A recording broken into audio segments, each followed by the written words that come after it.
CGI की bench में चुनावी बॉन्ड्स पर चल रही सुनवाई के बीच चुनावी बॉन्ड्स को लेकर हो गया बड़ा खुलासा। आरटीआई ने क्या कर दिया बड़ा खुलासा। इधर सुप्रीम कोर्ट में सीजीआई की अगुवाई वाली संवैधानिक पीठ में इलेक्टोरल बॉन्ड्स पर सुनवाई चल रही है। केंद्र सरकार और याचिकाकर्ताओं के वकील बारी बारी अपना पक्ष रख रहे हैं। इसका फैसला क्या आएगा फिलहाल कोई नहीं जानता, लेकिन इन्हीं सब के बीच चुनावी बॉन्ड्स को लेकर एक ऐसा खुलासा हुआ है जिसने सबको चौंका दिया है। यह खुलासा चुनावी बॉन्ड्स को लेकर आरटीआई के जरिए पूछे गए सवालों के जवाब के जरिए हुआ है। आरटीआई के जरिए ये खुलासा हुआ है कि 5 राज्यों में चुनाव से पहले ही एसबीआई ने 1148 करोड़ रुपए के चुनावी बॉन्ड्स यानी इलेक्टोरल बॉन्ड्स की बिक्री की है।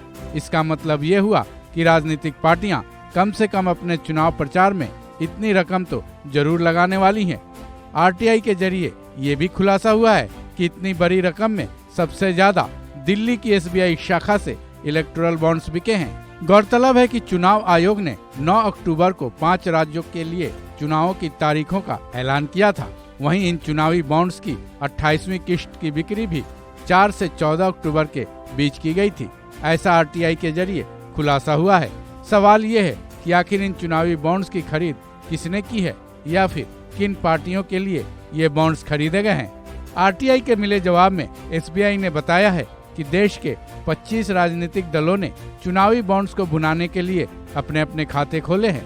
आरटीआई के जवाब के मुताबिक चुनावी बॉन्ड्स को भुनाने के मामले में सबसे पहले एसबीआई की दिल्ली शाखा का नाम है, जहां से तकरीबन 800 करोड़ रुपए के चुनावी बॉन्ड्स भुनाए गए हैं।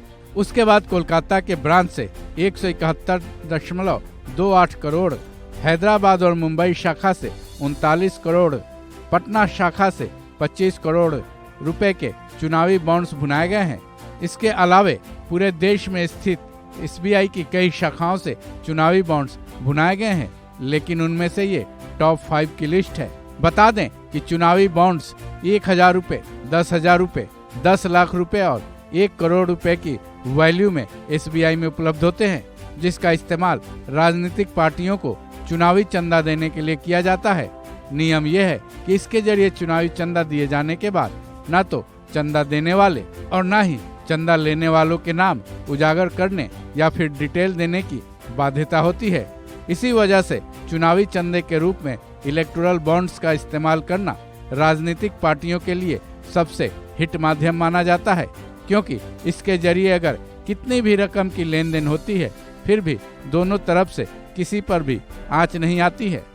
हालांकि चुनावी बॉन्ड्स के खिलाफ सुप्रीम कोर्ट में डाली गई उन याचिकाओं पर भी सुनवाई जारी है, जिस पर फैसला क्या लिया जाएगा इसका सबको इंतजार है, ताकि ये फैसला हो सके कि ये माध्यम सही है या फिर गलत। इस खबर में बस इतना ही। बाकी अपडेट्स के लिए जुड़े रहें वन इंडिया हिंदी के साथ।